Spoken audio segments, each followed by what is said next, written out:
Widya, seorang remaja perempuan berusia 19 tahun asal Sragen, tak pernah menyangka hidupnya akan berubah secepat ini.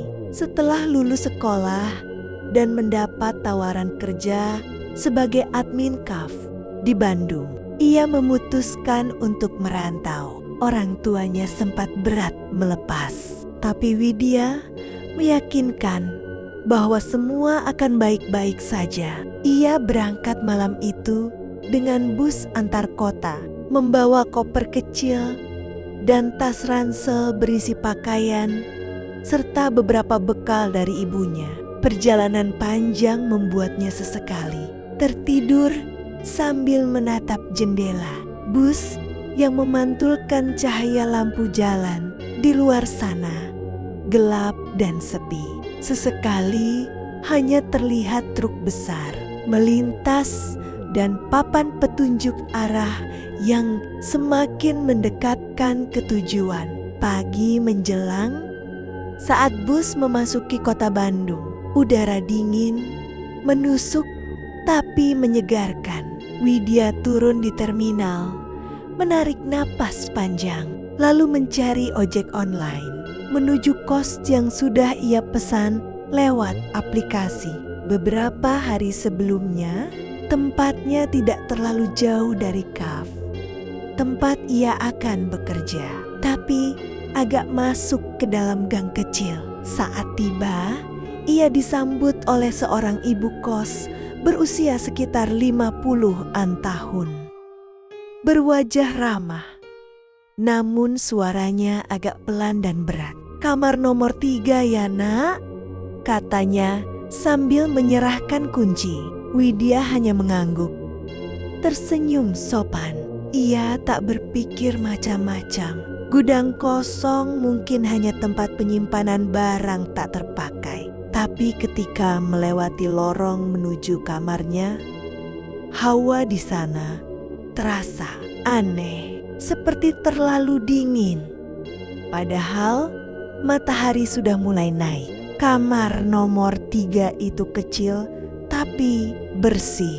Ada kasur tipis, meja belajar, dan jendela kecil yang langsung menghadap tembok gudang sebelah. Dinding gudang itu tampak tua, penuh lumut dan retakan panjang seperti bekas terbakar malamnya.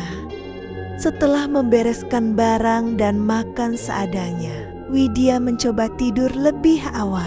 Tapi menjelang tengah malam, suara aneh terdengar dari arah gudang seperti benda berat yang digeser perlahan. Lalu disusul suara gedebuk pelan.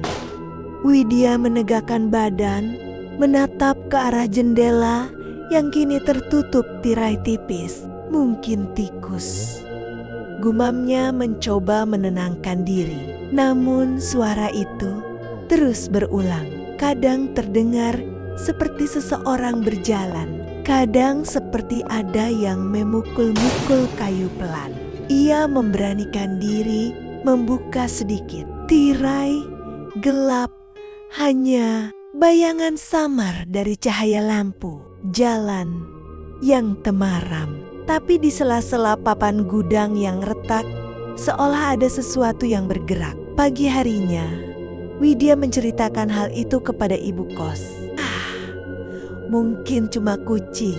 Gudang itu udah lama kosong. Dulu tempat simpen alat pertukangan, jawab ibu kos sambil tersenyum datar.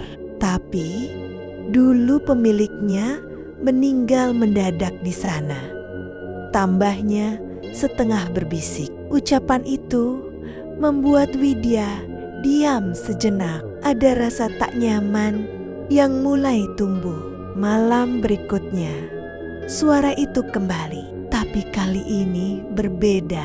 Ada suara seperti seseorang berbisik dari balik dinding, pelan, parau, dan berulang memanggil namanya. Tubuhnya kaku. Ia yakin tak ada yang tahu namanya selain ibu kos. Tangannya gemetar saat menatap dinding, dan dari celah kayu gudang yang retak, tampak bayangan tangan kurus menempel perlahan, seolah mencoba meraih keluar. Widya mundur ketakutan, menabrak meja hingga gelas air jatuh pecah. Tapi saat ia menoleh lagi ke arah dinding itu, semuanya sudah hilang. Hanya suara angin pelan menggesek daun di luar jendela. Tapi ibu kos menatapnya tajam.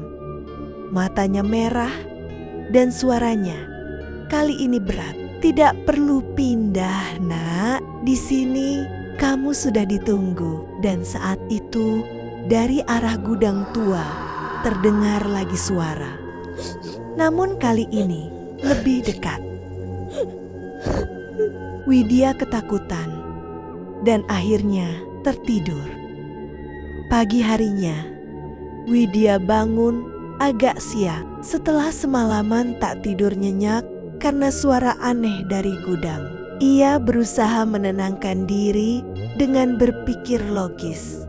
Mungkin memang hanya tikus. Ia menyiapkan diri untuk hari pertama kerja di kafe tempat barunya. Udara Bandung terasa sejuk. Ia memakai kemeja putih dan celana hitam panjang.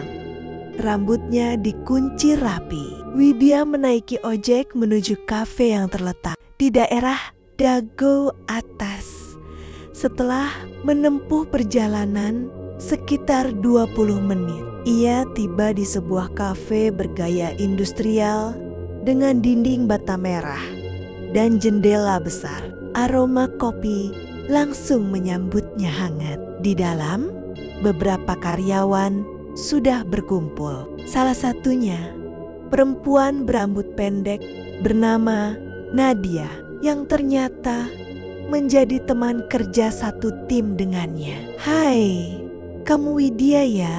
Anak baru yang dari Sragen itu?" sapa Nadia dengan ramah. "Iya Mbak, baru sampai kemarin," jawab Widya tersenyum gugup. Mereka pun berbincang ringan. Widya memperhatikan suasana kerja yang tampak santai tapi teratur. Ia merasa senang. Apalagi manajernya terlihat ramah dan suka membantu. Namun saat waktu istirahat tiba, Nadia bertanya dengan nada penasaran. "Kamu sekarang ngekos di mana, Wid?" Widya menjawab, "Di daerah Sukaluyu, kos kecil, tapi lumayan nyaman. Sebelahnya kayak ada gudang tua gitu." Mendengar itu, wajah Nadia langsung berubah. Sebelah gudang tua, kos yang gennya agak sempit itu, dekat warung Pak Tamin? Tanya Nadia cepat. "Iya, benar banget. Kok tahu?" jawab Widya heran. Nadia menarik napas panjang. "Aku dulu hampir ngekos di sana juga, tapi nggak jadi. Katanya sih bukan karena apa-apa, cuma tempatnya terlalu sepi. Banyak yang pindah karena suasananya bikin nggak betah. Tapi kalau kamu nyaman, ya nggak apa-apa." Widya tersenyum kecil, mencoba tetap positif. Hari itu berjalan lancar. Widya belajar banyak hal tentang sistem admin di kafe, mencatat pesanan, dan mengelola stok bahan. Saat sore menjelang, ia merasa bangga pada dirinya sendiri. Perjalanan panjang dari Sragen akhirnya membuahkan hasil. Sesampainya di kos, ia menyalakan lampu kamarnya yang temaram. Suara seret dari gudang kini tak lagi terdengar. Ia menulis di buku kecilnya. Hari pertama berjalan baik. Bandung mulai terasa hangat. Malam itu tubuh Widya terasa sangat lelah. Setelah seharian belajar sistem kerja di kafe, melayani pelanggan, dan menyesuaikan diri dengan ritme baru, ia pulang ke kos dengan langkah gontai. Hujan baru saja reda. Udara Bandung malam itu terasa lembab dan dingin. Lampu jalan di depan gang berkelip-kelip, seperti hampir padam. Setelah itu, ia merebahkan diri, menatap lenggit-lenggit kamar yang mulai gelap. Perlahan, matanya terpejam. Namun dalam tidurnya, sesuatu terasa aneh. Widya bermimpi berada di depan kamarnya sendiri, tapi suasananya berbeda. Gang kecil itu kini diselimuti asap tipis.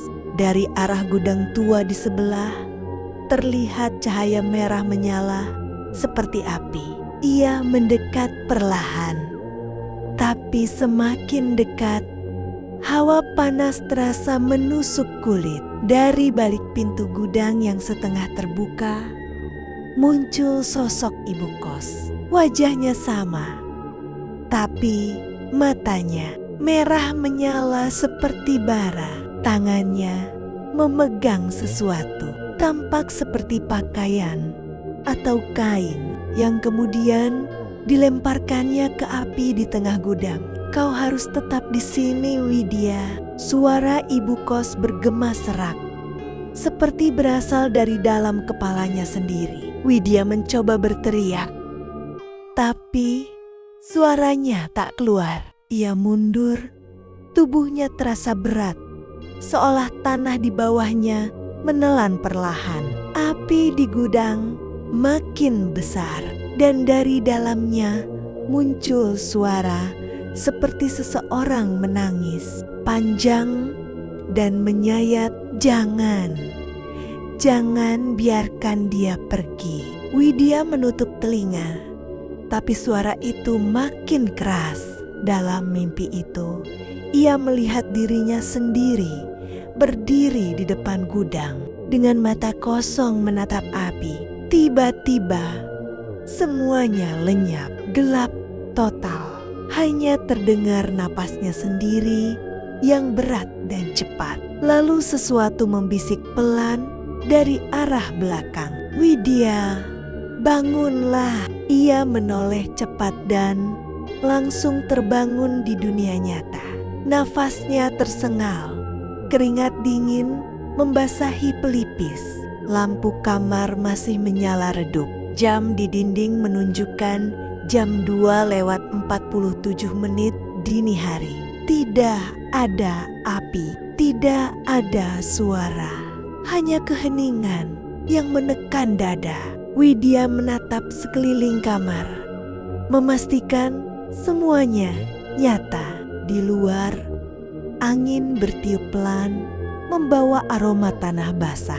Ia menutup wajah dengan kedua tangan, mencoba menenangkan diri. "Cuma mimpi," bisiknya pelan. Tapi entah kenapa, dari arah dinding gudang terasa hawa panas samar yang membuat kulitnya merinding. Pagi harinya, Widya berangkat ke kafe dengan mata sayu dan kepala terasa berat. Sisa mimpi semalam masih melekat jelas di benaknya.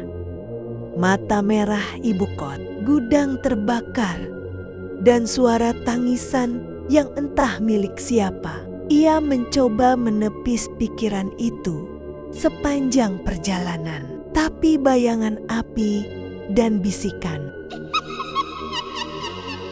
terus muncul di kepalanya. Begitu sampai di kafe, aroma kopi pagi sedikit menenangkan suasana hati. Beberapa pegawai sudah mulai bersiap. Nadia yang sedang mengatur stok minuman langsung menoleh saat melihat Widya datang. "Wid, kamu kelihatan pucat banget, kurang tidur?" "Ya?" tanya Nadia khawatir. Widya tersenyum lemah. "Iya, bisa dibilang gitu. Aku semalam mimpi aneh banget." Saat jam istirahat, keduanya duduk di pojok kafe sambil menikmati segelas kopi hangat. Widya mulai bercerita bagaimana dalam mimpinya. Ia melihat ibu kos bermata merah membakar sesuatu di dalam gudang. bagaimana suara tangisan dan hawa panas terasa sangat nyata sampai ia terbangun dengan napas terengah. Nadia mendengarkan dengan serius. Tidak seperti biasanya yang suka bercanda. Ia meletakkan gelasnya perlahan dan menatap Widya dalam-dalam. "Wid, kamu yakin gak mau pindah kos aja?" Widya mengernyit. "Kenapa memangnya? Cuma mimpi." "Nat, aku tahu. Tapi tempat kamu kos itu dari dulu memang agak aneh. Dulu waktu aku survei ke sana, ibu kos kamu udah tinggal sendirian. Banyak yang bilang dulu dia pernah buka usaha kecil di gudang itu, tapi terbakar. Sejak itu, katanya gudangnya dikosongin." Widya terdiam. Cerita itu membuat bulu kuduknya berdiri. Ia memang belum lama tinggal di sana, tapi entah kenapa suasananya memang terasa berat. "Tapi aku baru aja bayar sebulan penuh," katanya pelan. "Uang bisa dicari lagi, Wid. Tapi kalau tiap malam kamu diganggu mimpi kayak gitu, kamu gak bakal tenang kerja di sini. Aku bantu cari tempat kos lain deh. Ada kenalan temenku yang kosong, gak jauh dari sini." Widya menatap Nadia dengan mata berkaca-kaca. Ia tidak tahu harus merasa lega atau takut. Dalam hati kecilnya, ia tahu Nadia benar. Sore harinya, ketika jam kerja selesai, Widya pulang sambil memikirkan kata-kata Nadia.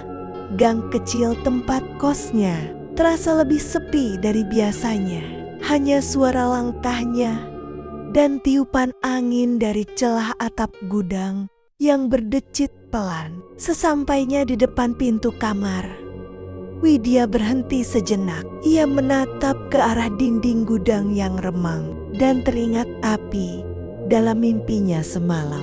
Nafasnya pelan, tapi hatinya sudah bulat. Besok ia akan mulai mencari kos baru. Malam itu, sebelum tidur, ia menatap koper kecil di pojok kamar. Mungkin sebentar lagi akan terpakai lagi. Namun di tengah kesunyiannya terdengar suara lembut dari luar jendela, seperti seseorang bersenandung lirih. Lagu tanpa lirik yang tak asing, seolah pernah ia dengar sebelumnya. Di dalam mimpinya, Widya menarik selimut, memejamkan mata, dan berdoa dalam hati. Besok ia harus pergi. Widya memutuskan untuk tidur lebih awal. Pikirannya sudah mantap.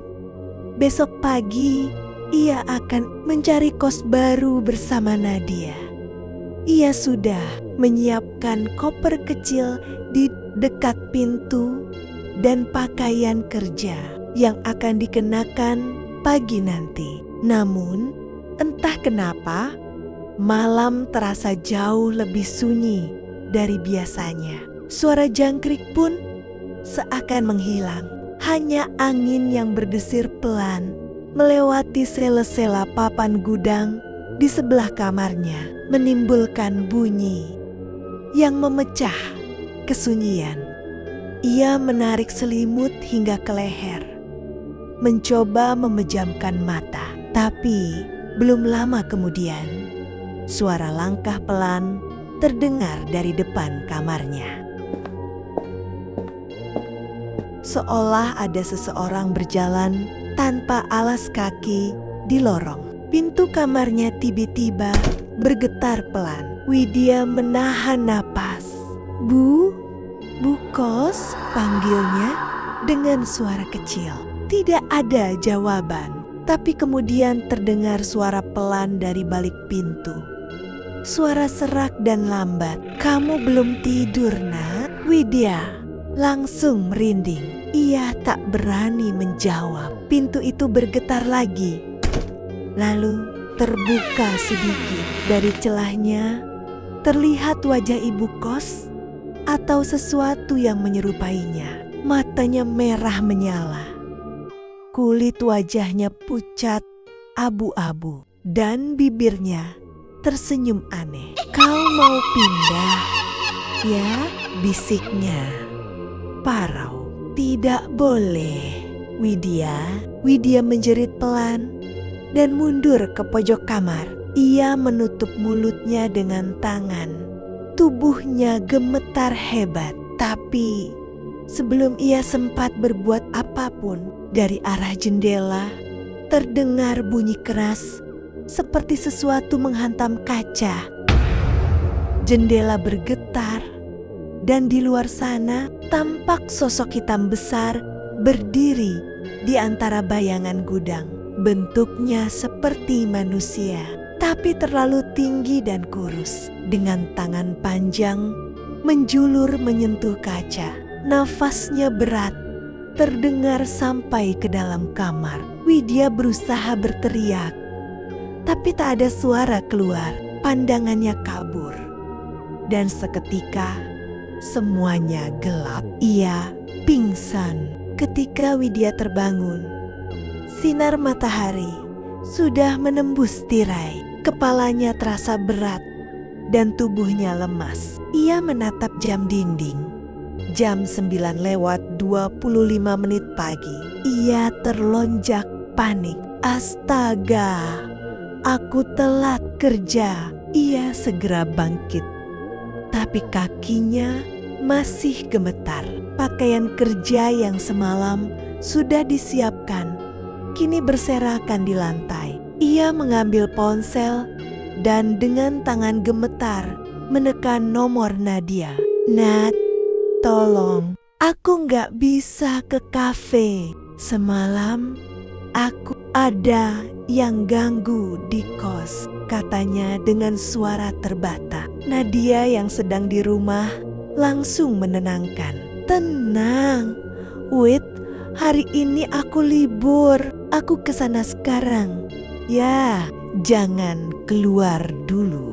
Widya menatap ponselnya lama setelah panggilan terputus. Hatinya sedikit lega, tapi rasa takut belum hilang. Ia menatap pintu kamar yang kini terbuka lebar. Padahal tadi malam ia yakin sudah menguncinya rapat-rapat. Udara pagi yang masuk dari luar terasa dingin dan berat. Dari arah gudang, samar-samar tercium bau gosong, seperti kayu yang terbakar. Widya menelan ludah, lalu memejamkan mata erat. Ia hanya ingin satu hal hari itu: pergi dari tempat ini selamanya.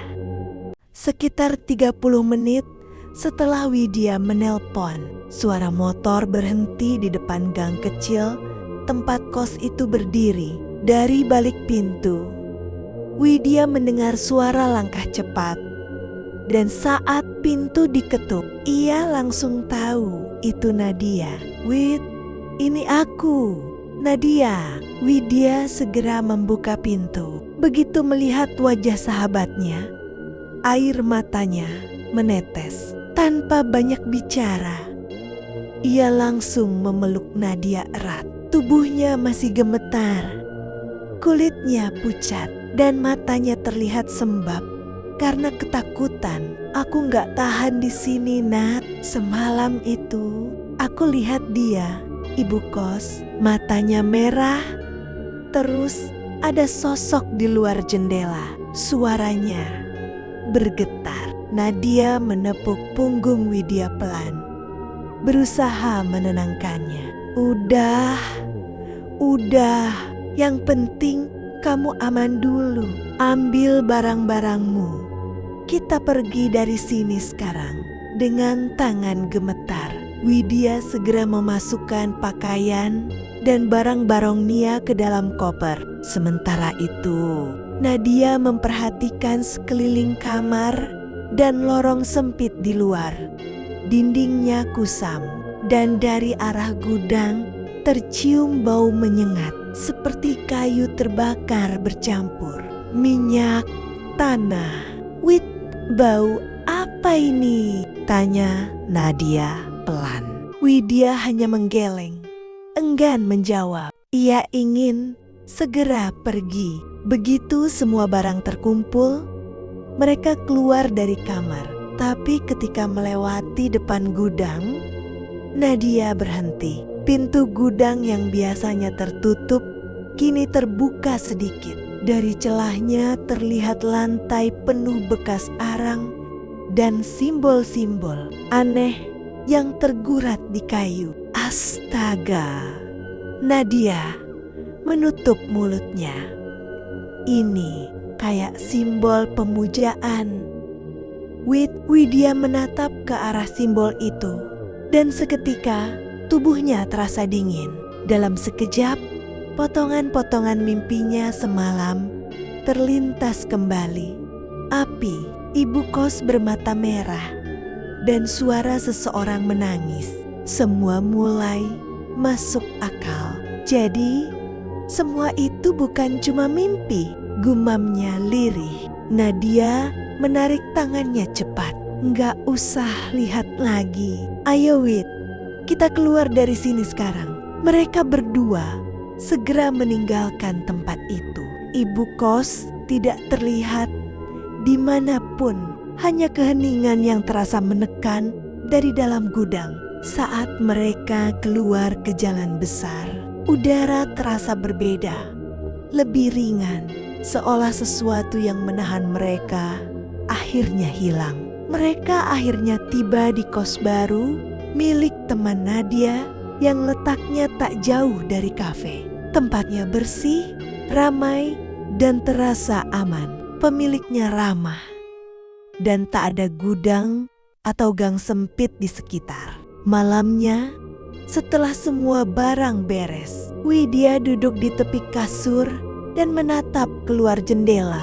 Kali ini, langit Bandung tampak tenang. Tidak ada bisikan, tidak ada bayangan, tidak ada mata merah di kegelapan. Nadia yang duduk di sebelahnya berkata pelan, "Aku sempat tanya ke temanku yang orang situ. Katanya, ibu kos yang kamu tempati dulu memang pernah aneh. Dulu dia kehilangan anak satu-satunya. Dan sejak itu sering ngelakuin ritual di gudang. Banyak yang percaya dia jadi pemuja setan, Wid. Dan dia nyari tumbal dari penghuni baru." Widya memejamkan mata perlahan. Semua ketakutannya semalam kini berubah jadi rasa syukur. "Kalau kamu gak datang pagi itu, mungkin aku gak akan bisa keluar dari sana," katanya lirih. Sejak hari itu, Widya tidak pernah lagi melewati gang tempat kos lamanya. Ia kembali bekerja dengan semangat baru, lebih dekat dengan Nadia, dan setiap kali melewati aroma kopi di pagi hari, ia selalu ingat satu hal: keberanian bisa menyelamatkan nyawa. Namun terkadang di dalam tidurnya, ia masih teringat sekilas wajah ibu kos itu berdiri di depan api dengan mata merah membara, sebelum akhirnya memudar dalam cahaya pagi yang menenangkan.